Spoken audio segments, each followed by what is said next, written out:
We humans spend most of our lives at ground level. But what if we could soar like birds? We'd see our familiar surroundings in entirely new ways. We'd have aha moments discovering how places we know relate to each other, and just marvel at the beauty.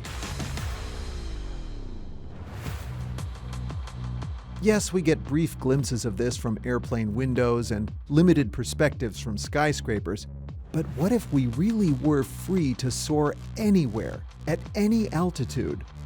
Well, let's give it a try. I'm Geoffrey Baer. Spread your wings as we explore Chicago from the air.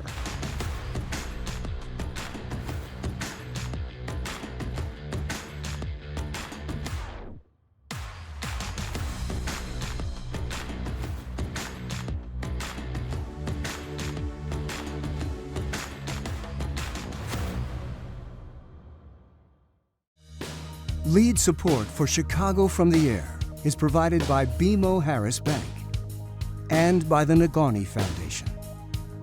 Additional support is provided by AAA in partnership with Hertz, ComEd, ITW, Mark and Lisa Pinsky, and by these donors.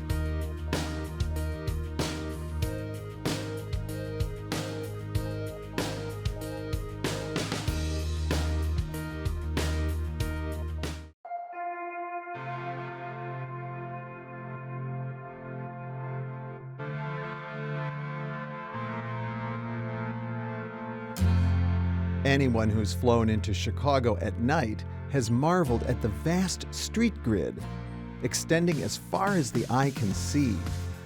In fact, way beyond the city limits.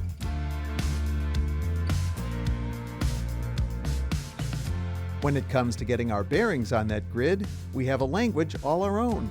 We might say we're 1100 north and 3300 west, or 6500 south and 400 east. And it's all calculated from this corner, State and Madison. 0, 0.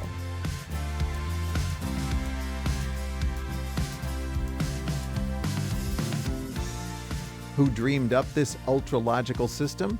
You can thank an amateur urban planner named Edward P. Brennan. He convinced the city to renumber the streets starting in 1908, after Chicago had annexed 125 square miles of surrounding suburbs, acquiring a helter-skelter address system and many duplicate street names. But the grid goes back to Chicago's frontier days. The very first plat of Chicago from 1830 by surveyor James Thompson was a grid. It was superimposed on survey lines the federal government drew up in the late 1700s to help settle the American West. And Thompson had the foresight to include alleys, so we don't have to leave our garbage out on the street like New Yorkers do.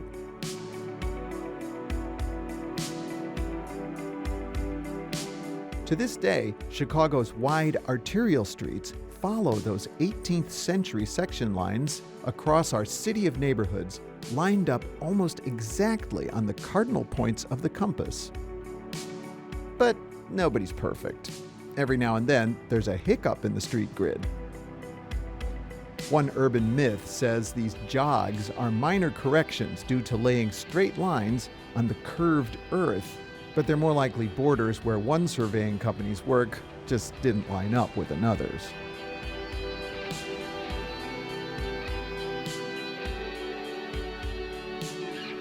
Departing more dramatically from right-angle rigidity are the diagonal streets that slash through the grid. In reality, most of them were here first because they're former Native American trails. Milwaukee Avenue, Lincoln, Clark, Archer, Vincennes, and others follow the paths of ancient trails through the swampy prairie along low ridges left behind by receding Ice Age glaciers.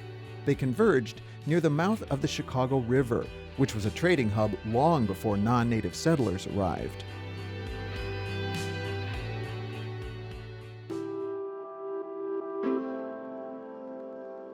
This diagonal street has a different history.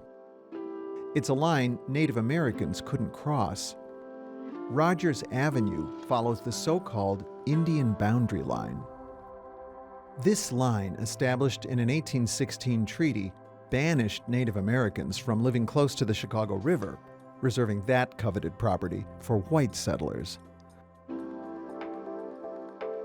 The line bisects Indian Boundary Park in the West Ridge neighborhood and skips through the grid in a southwesterly direction, eventually becoming Forest Preserve Drive, where you'll find Indian Boundary Golf Course along the Des Plaines River out by O'Hare.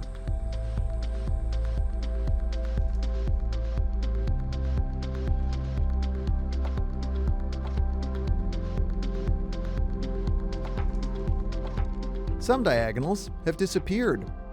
Ogden used to run across Goose Island and through Lincoln Park. From the air, you can still see the ghost of this lost byway that you might not recognize at ground level.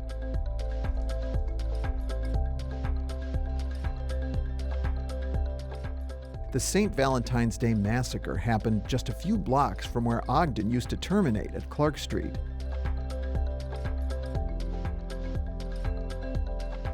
Legend has it, the hitmen used Ogden as their getaway route.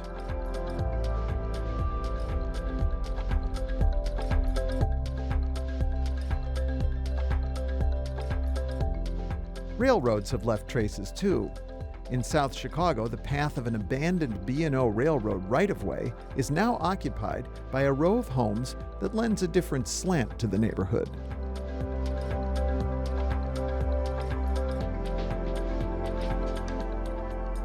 An entire part of Bridgeport meets the surrounding street grid at a 45-degree angle. That's because, like those former Native American trails, it predates the grid.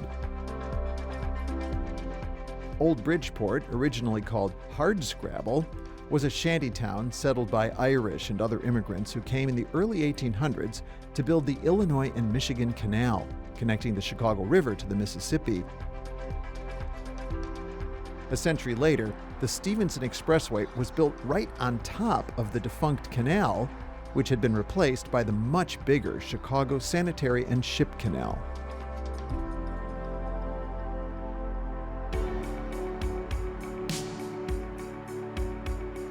Other grid breakers are more recent and more disruptive. Large swaths of neighborhoods were bulldozed to build the Eisenhower, Dan Ryan, and Kennedy expressways in the 1950s and 60s. Many of the residents displaced or isolated by the new superhighways lacked clout and were disproportionately immigrant, black, and brown.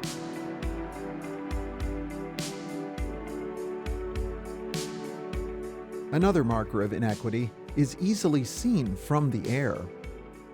Many wealthier neighborhoods have lush canopies of street trees.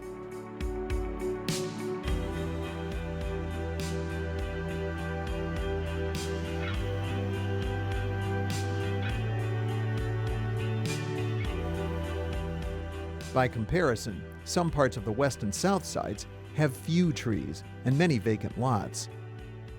This is a legacy of decades of disinvestment beginning in the 1960s with a racist federal housing policy called redlining and an unethical scare tactic by real estate agents called blockbusting.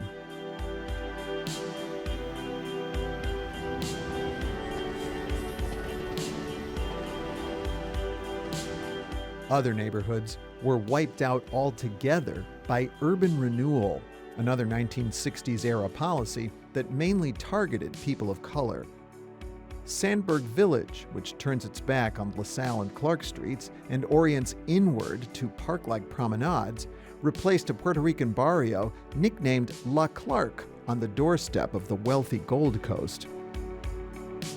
After being displaced, some former residents of La Clark transformed a street gang called the Young Lords into a political organization to fight for Chicago's Puerto Ricans.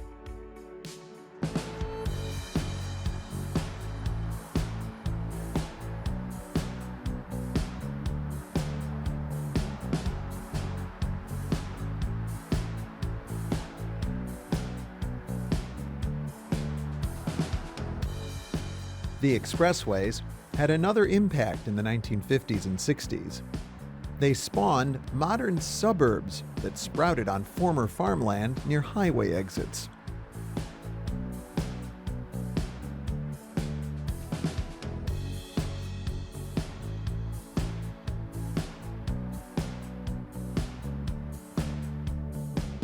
To emphasize the feeling of a country life, developers often laid out suburban streets on a curving pattern entirely different from the urban street grid.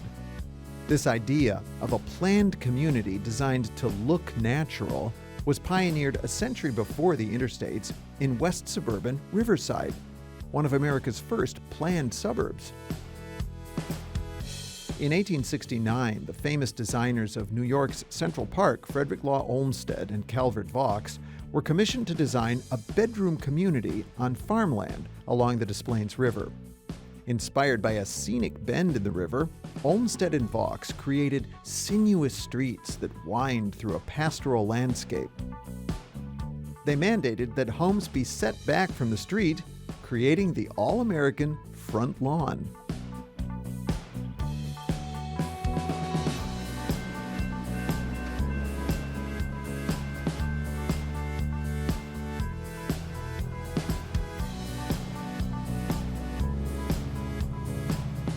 What made this first generation of American suburbs possible? It was the railroad. So-called railroad suburbs popped up all around Chicago in the 19th century, allowing city workers to sleep each night in the country, at least those who could afford it.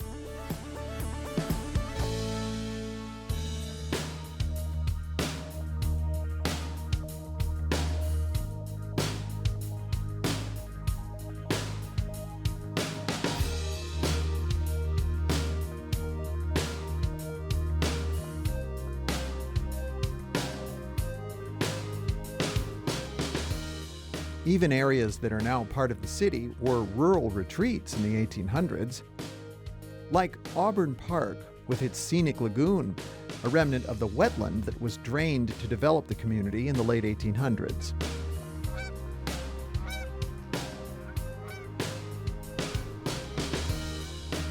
Today, it offers a welcome respite in Auburn Gresham, a neighborhood with a strong community organization working hard to recover from decades of population loss and disinvestment.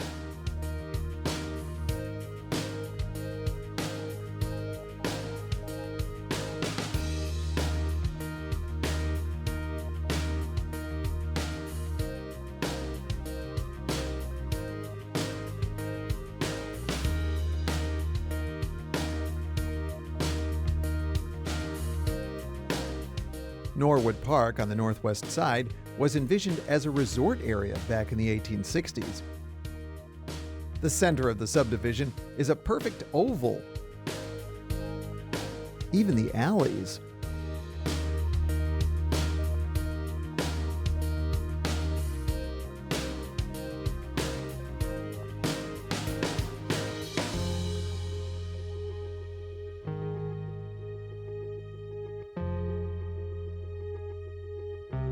The most surprising subdivision out here is buried in a forest along the Chicago River's meandering North Branch. Old Edgebrook was built in the 1890s for officials of a nearby railroad.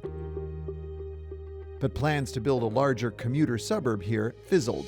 The undeveloped land was bought by the Forest Preserves in 1918, leaving this unusual urban island.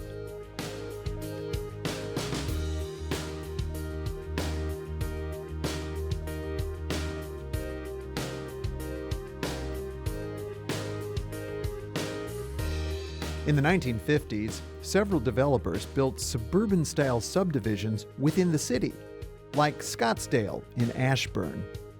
Built on the site of Chicago's first airport, Ashburn Flying Field, which lost most of its business after nearby Midway took off.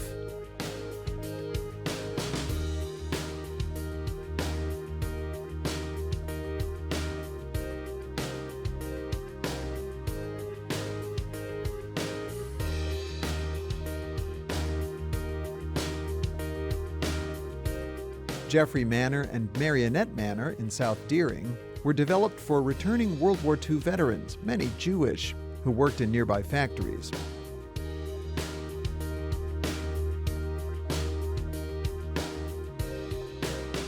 Today, it's majority African American.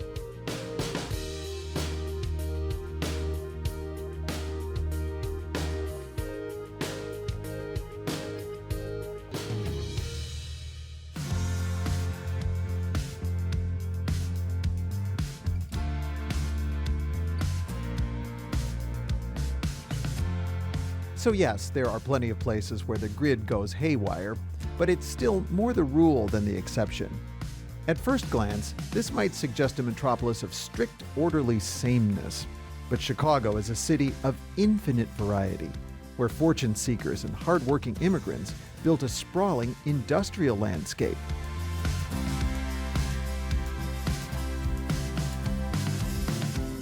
To truly appreciate that, you have to see it from the air. And that's just what we'll do next.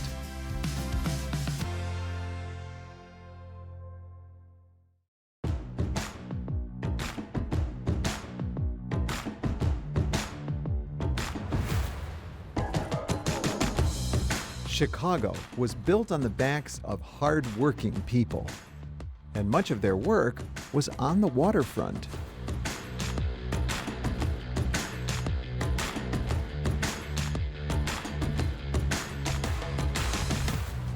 In the 19th century, Chicago was the busiest port in the nation. Originally along the Chicago River, the maritime industry moved here to the Calumet River on the south side in the early 1900s. The industry isn't what it used to be, but enormous Great Lakes ships still dock here, and barges ply the rivers and canals that form the Chicago area waterways system. There's so much traffic that movable bridges along this river operate 24 hours a day, unlike those on the Chicago River. Land along the riverbanks in South Deering and East Side, now used for shipping and storage, once teemed with factories that made steel and soap, paint, and chemicals, even General Mills breakfast cereal. During the industrial heyday, smokestacks were proud symbols of progress and prosperity. Today's captains of industry compete to show who's the greenest. Exelon claims this is the nation's largest urban solar plant. It's built on a remediated brownfield site in West Pullman. The 9-megawatt plant produces a tiny fraction of the energy that fossil fuel and nuclear plants pump out, but it's enough to power 1,500 homes per year. In greenhouse gas savings, that's the equivalent of taking 2,500 cars off the road, according to Exelon.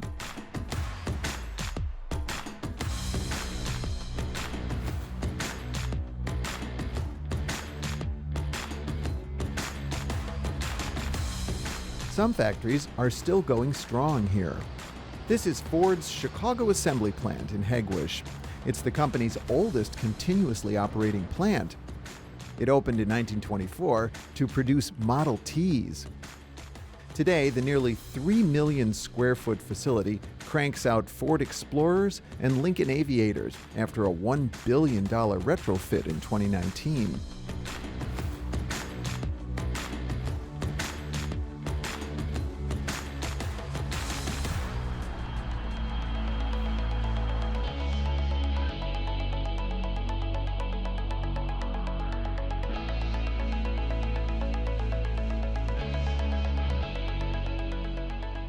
Lake Calumet is sort of the poster child for the rise and decline of industry here.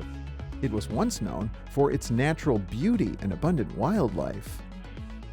George Pullman used Lake Calumet as the idyllic setting for the company town he built for his famous railcar factory.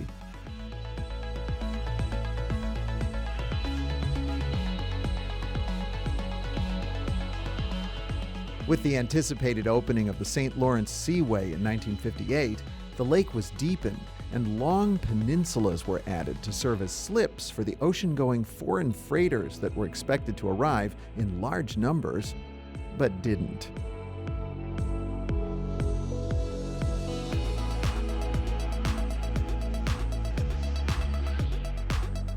Along the eastern shore of Lake Calumet, where steel mills once dumped waste material called slag, daredevil stunt bike riders now have a place to play.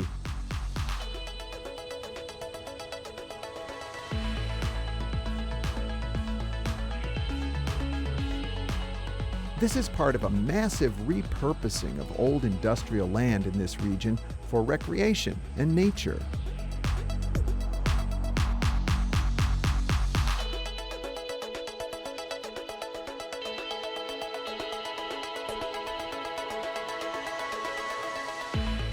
Now, don't get the wrong idea. Waterborne shipping has declined in Chicago, but our region still handles a quarter of all the freight in North America and rivals Los Angeles as the largest container hub in the Western Hemisphere, according to the Chicago Metropolitan Agency for Planning.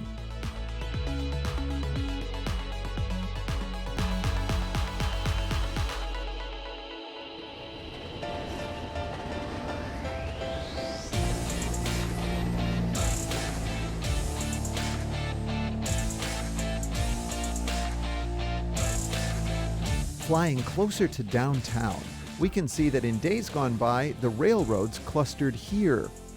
This 60-acre swath of vacant land south of the Loop was once a tangle of railroad yards straddling a huge bend in the river. Incredibly, the bend was straightened between 1928 and 1930. This moved the river 850 feet to the west. The St. Charles Airline Bridge was moved along with the river as part of the project. In 2016, developer Related Midwest purchased the land and began building a $7 billion mixed-use development that will take decades to complete.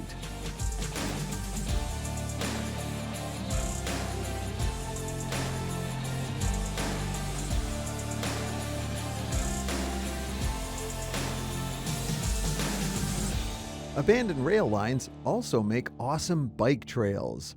This trail on the far south side is named for an awesome bicyclist, Major Taylor, called the world's fastest man and the colored cyclone. In 1899, he won the world championship in Montreal, but because he was black, he was routinely banned from racing here in his own country or sabotaged by white competitors. He earned fame and fortune overseas, but after retiring, his marriage fell apart, he lost his money, and was buried in a pauper's grave in the south suburbs. Years later, a group of admirers reburied his remains under a plaque celebrating his achievements.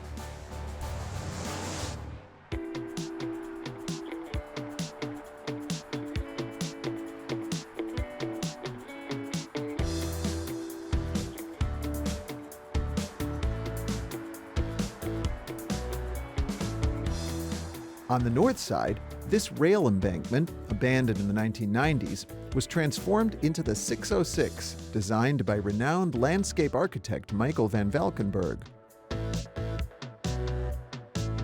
The trail has been wildly popular, but it's also sparked controversy about gentrification of affordable neighborhoods.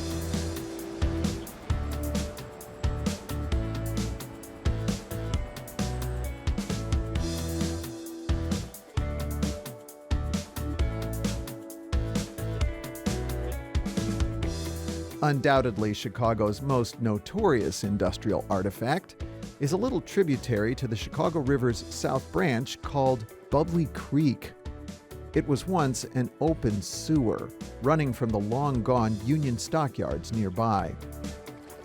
The decomposing animal waste caused the little waterway to churn and bubble, hence the name. Muckraking novelist Upton Sinclair wrote, "Here and there, the grease and filth have caked solid. Many times, an unwary stranger has started to stroll across and vanished temporarily." These days, recreational boats share the channel with barges. This is one of two boathouses on the Chicago River designed by architect Jeannie Gang.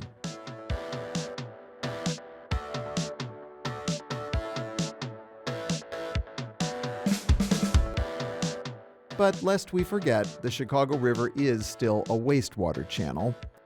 The river's flow was reversed in 1900 in a gargantuan public works project to divert our sewage away from Lake Michigan, the source of our drinking water.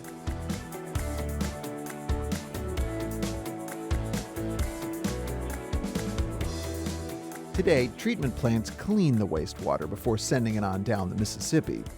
This one in Stickney is one of the largest in the world. It serves 2.3 million people in a 260 square mile area, including central Chicago and 46 other communities. The plant can clean 1.4 billion gallons of wastewater every day.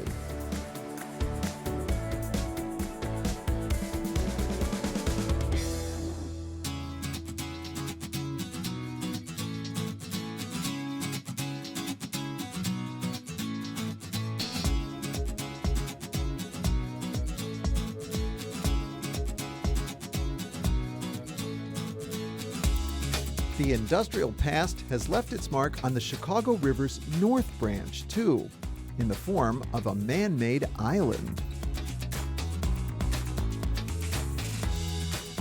Chicago's first mayor, William B. Ogden, created it as one of his many lucrative business schemes in the mid-1800s. Ogden dug this channel east of the river and mined the clay for brickmaking. Then he connected the channel to the river at both ends, creating more waterfront property to lease or sell.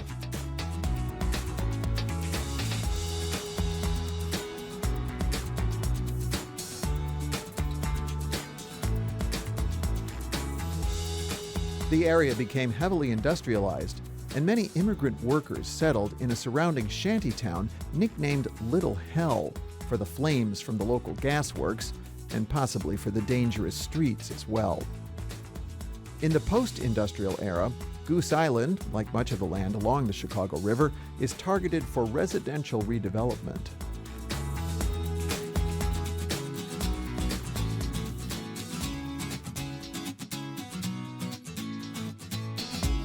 This goddess overlooking Goose Island is a leftover from the early 1900s when Montgomery Ward's moved its headquarters and giant catalog warehouse here. The goddess statue, called the Spirit of Progress, is loosely based on a similar statue atop an earlier Ward's office tower on Michigan Avenue. And that statue was in turn a replica of this racy figure of Diana by the famous sculptor Augustus St. Gaudens. Montgomery Ward himself had seen it at Chicago's World's Columbian Exposition in 1893.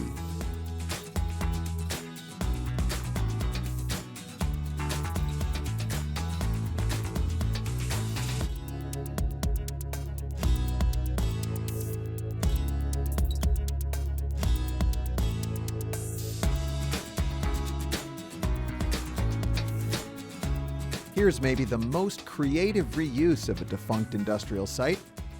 It looks like a beautiful natural limestone canyon. But wait a minute, a canyon in famously flat Chicago? Of course, it's man-made. This was Stern's Quarry in Bridgeport. It operated for about 130 years until it was turned into a landfill for construction debris in the 1970s. By 2009, the landfill became a remarkable new park. Landscape architects' site design piled up the debris to make a scenic hill overlooking a wetland that cascades down into a fishing pond surrounded by towering limestone walls.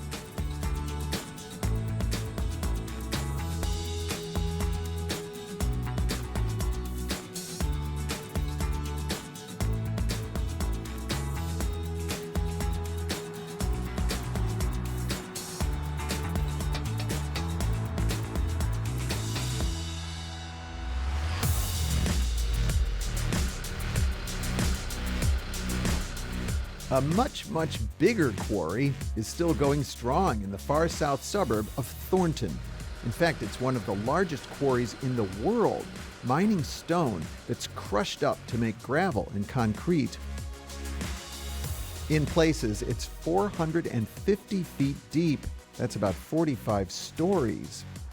Maybe it's caught your attention from I-80. This limestone is Chicago bedrock, and it's loaded with fossils of ancient sea creatures. That's because 400 million years ago, this was coral at the bottom of a warm, shallow ocean.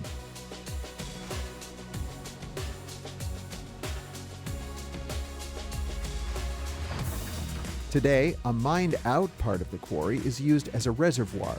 During major storms, it collects excess water from the deep tunnel system until that water can be pumped to treatment plants like the one in Stickney that we saw earlier.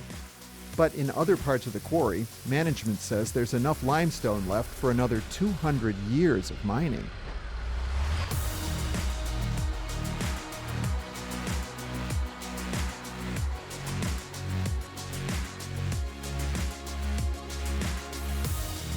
Chicago never seems to run out of uses for limestone. It's the main ingredient in concrete, which is the main ingredient in our urban landscape. As we like to say, Chicago has two seasons, winter and construction. Architects have gotten creative with concrete, like Bertrand Goldberg.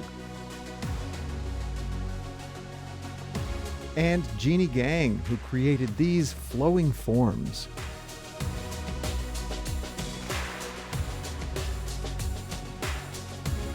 And behind the gossamer glass facades of most modern skyscrapers, you'll find sturdy concrete frames.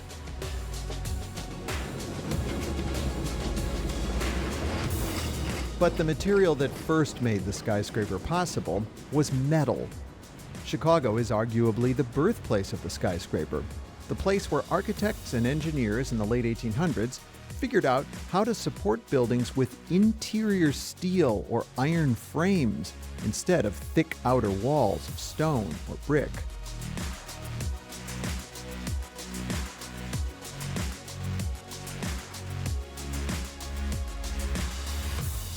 This might look like a stone building, but that's just an illusion. What's really supporting it is the metal frame inside. The veneers of limestone, granite, and terracotta gave architects a canvas on which to etch their creativity.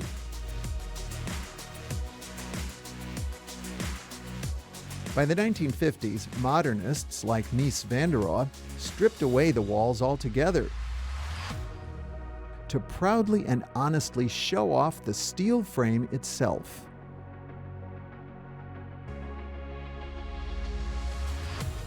Chicago took minimalism to the max in 1974 when the tallest building on the planet, Sears Tower, reached 1,450 feet into the sky. Renamed Willis Tower in 2009, it's no longer the world's tallest, but it's still the highest peak on Chicago's skyline.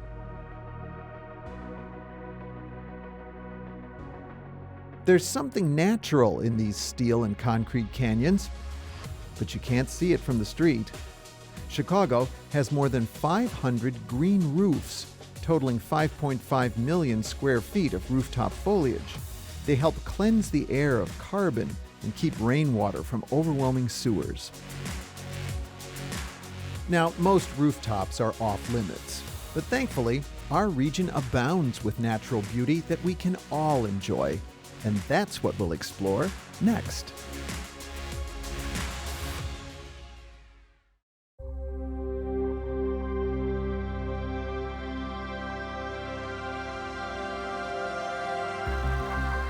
In its infancy, Chicago adopted the motto, Urbs in Horto. That's Latin for city in a garden, and it still fits today.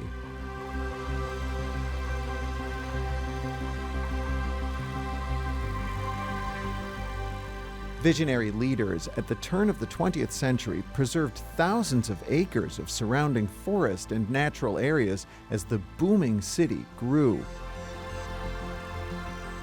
Some forest preserves have benefited from a little cosmetic surgery. Like the Skokie Lagoons, they were carved out of flood-prone swampland by the Depression-era Civilian Conservation Corps.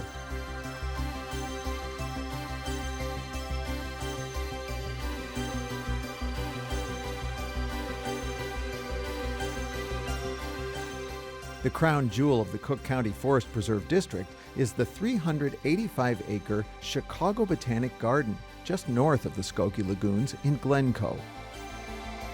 It opened in 1972 and has been growing like weeds, well, better than weeds, ever since, with 27 gardens, 9 islands, and 4 natural areas.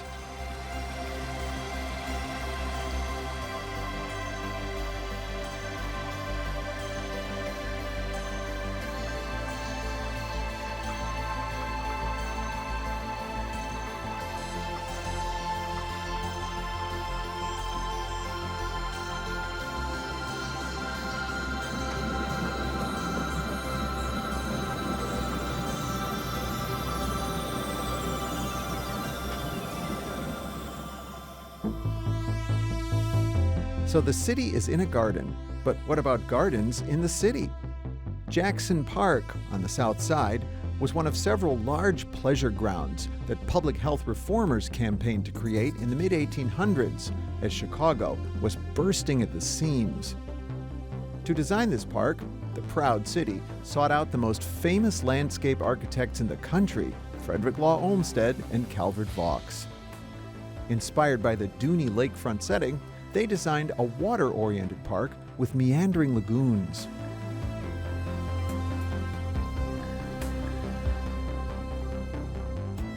Even before they'd finished, Jackson Park was chosen to host the 1893 World's Fair, and Olmsted went back to the drawing board. He and Chief Fair designer Daniel Burnham laid out a neoclassical dreamland of grand white pavilions set among waterways and punctuated with statuary by the world's greatest sculptors. But the palaces were made of plaster and not meant to last. Today, only a few traces of the fair remain. Like Wooded Island, which was a rustic retreat in the middle of the bustling exposition. The island was home to the Japanese pavilion modeled on Phoenix Hall in Kyoto, dating from the year 1052, an exemplar of classical Japanese architecture. Sadly, arsonists destroyed it at the end of World War II. Today, Osaka Garden and a smaller pavilion preserve the Japanese heritage. And none other than Yoko Ono added to that heritage in 2016 with her sculpture Sky Landing, inspired by a phoenix rising from the ashes. The formal centerpiece of the fair was the Court of Honor, with the towering Statue of the Republic by renowned sculptor Daniel Chester French. Like the pavilions, it was made of plaster, and it's long gone. This is a 1/3 size replica, erected not far from the original site, with funds left over from the fair.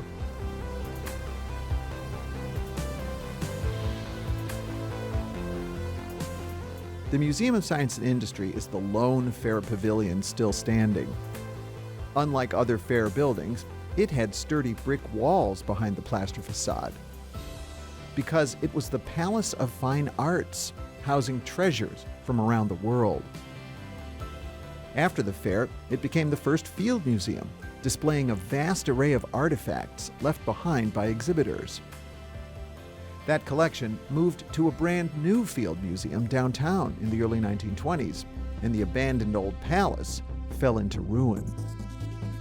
Enter Sears chairman Julius Rosenwald. He pledged $3 million to restore the building as an interactive museum of industry and technology.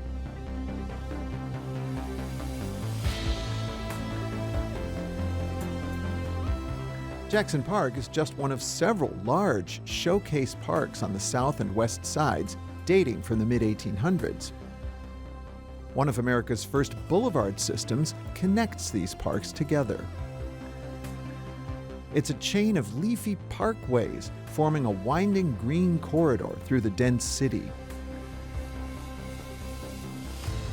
Today, the boulevards and parks have been beautifully restored.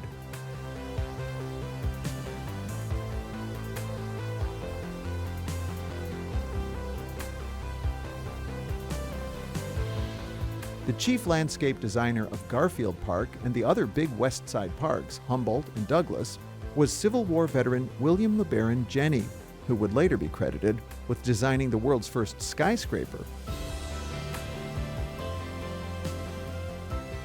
In the early 1900s, renowned landscape architect Jens Jensen took over the West Side parks, adding his revolutionary use of native plants that came to be called the prairie style of landscape design. Jensen's Garfield Park Conservatory opened in 1906. It's one of the world's largest greenhouses. Jensen designed it in the shape of a Midwestern haystack.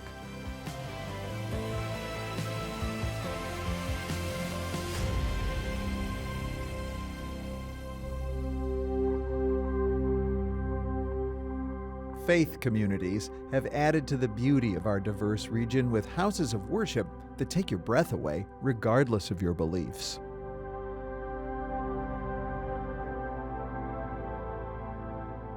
On the lakefront in Wilmette, the Baha'i Temple is one of only 10 Baha'i houses of worship in the world and the only one in the U.S. The Persian prophet Baha'u'llah established the religion in 1863, preaching the oneness of the world's religions and people. Like all Baha'i temples, the building has 9 sides, because 9 is a symbol of perfection in Baha'i faith.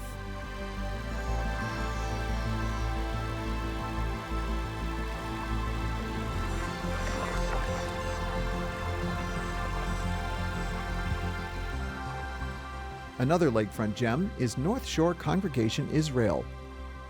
The dramatic mid-20th century modern building is by acclaimed architect Minoru Yamasaki, designer of New York's World Trade Center towers. The swooping arches make precast concrete seem almost weightless. The congregation began in 1920 as a branch of Sinai Congregation, Chicago's oldest, and became independent 6 years later.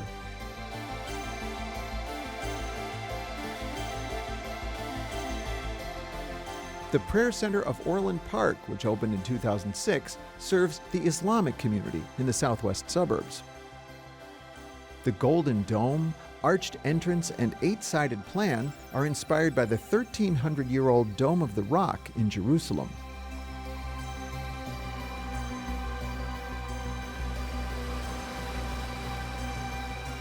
The stunning BAPS Hindu temple, or mandir, was literally shipped from India to West Suburban Bartlett in 40,000 pieces. Some 3,000 artisans chiseled intricate patterns of traditional Indian architecture into the stones to be assembled like a 3D jigsaw puzzle. The temple opened in 2004.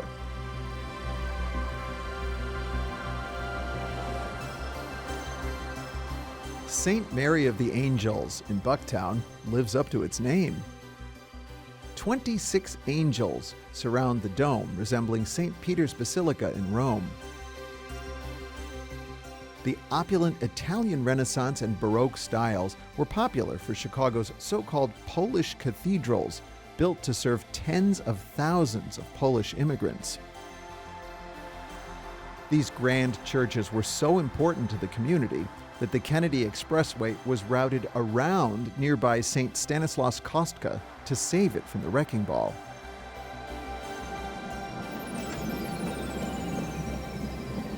Quinn Chapel AME Church is home to Chicago's oldest black congregation, founded in 1844. Many early congregants were formerly enslaved, and the church was a stop on the Underground Railroad. Later, it hosted speakers like Frederick Douglass, Booker T. Washington, Susan B. Anthony, W.E.B. Du Bois, Martin Luther King, and Barack Obama. Chicago even has a sacred skyscraper built in 1924 as a combination office building and house of worship. The First United Methodist Church has stood at this corner in one building or another since 1838. This one, called Chicago Temple, has a sanctuary at street level and a tiny chapel hidden in the base of the rooftop spire.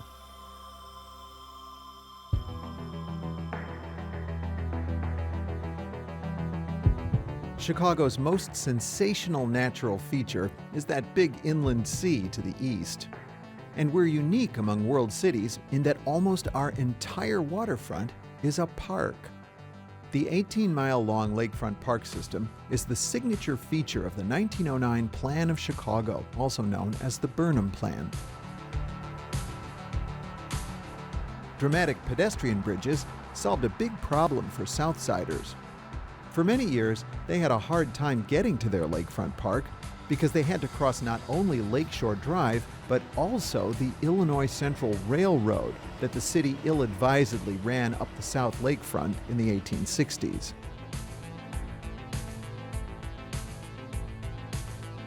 You can blame the man entombed here for those tracks.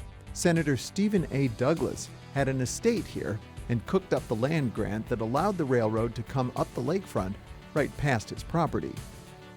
It would take 150 years to fully reclaim our shoreline for the public.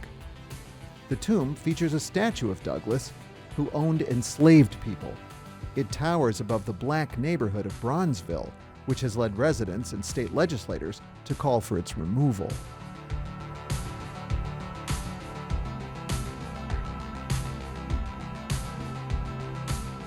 South of downtown, the Burnham Plan envisioned a string of man-made islands connected by bridges to the park along the shore. But Northerly Island was the only one ever built. Even before it was completed in 1925, business leaders were coveting it for an airport, but the Great Depression put those plans on hold. Instead, Northerly Island and a huge swath of the South Lakefront hosted Chicago's Second World's Fair, the Century of Progress, in 1933 and 34. It was a beacon of hope in the depths of the Depression. The colorful, futuristic pavilions, reflecting the theme of scientific progress, were a complete contrast to the classically inspired White City of 1893. The city eventually did claim Northerly Island for an airport. Meigs Field opened in 1947. Flash forward to 2003. Meigs' lease had run out, and Mayor Richard M. Daley, never a fan of the airport, scrambled the bulldozers in a midnight raid. In the years since, the land has been slowly converted into a park. The old modernist terminal building is now a nature center, and the northern end of Northerly Island is a concert venue. The Burnham Plan called for athletic grounds where Soldier Field stands today, and the original classical design certainly would have pleased Burnham. But like many Chicagoans, he might have been baffled by the flying saucer that landed on top of it in 2003. The Field Museum was located here as a compromise. The Burnham Plan envisioned it where Buckingham Fountain is today, but the Illinois Supreme Court blocked that plan, citing a historic promise that the lakefront remain forever open, clear, and free of buildings. The field was marooned between lanes of Lakeshore Drive until 1996. That's when the northbound lanes were relocated to the west, forming a museum campus with two other lakefront gems. The Shedd Aquarium, home to more than fish, including marine mammals, penguins, and insects. And the Adler Planetarium, the first of its kind in the Western Hemisphere.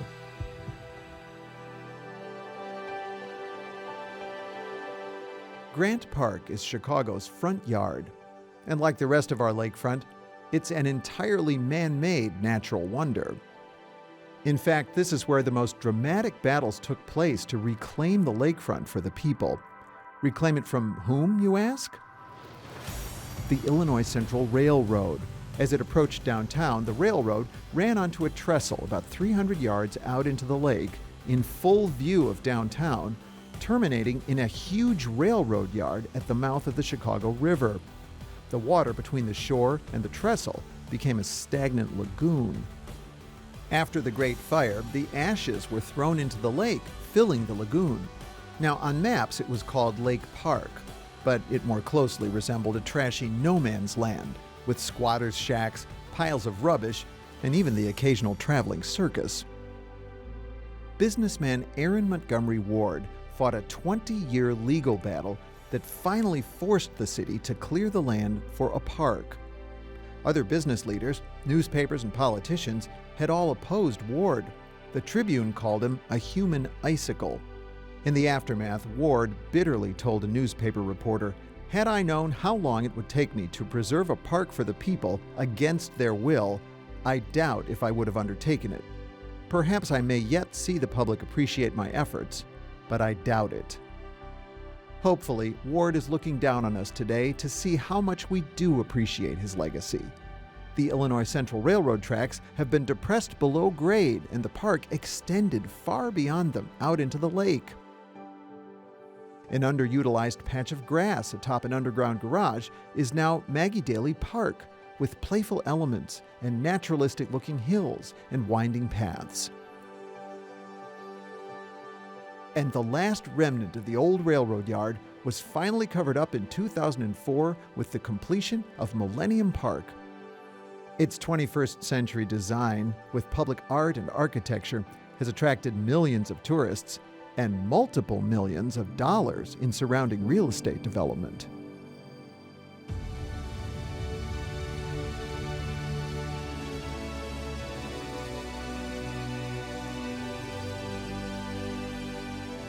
Seeing Chicago from the air literally gives you perspective and maybe some hope. Astronauts call it the overview effect, seeing the tiny finite world we all share in its beauty and fragility, and truly understanding it's the only place we have. Of course, we can't fly nearly as high, but maybe even this bird's eye view of our city inspires us to work at healing our differences and cherishing the place we all call home.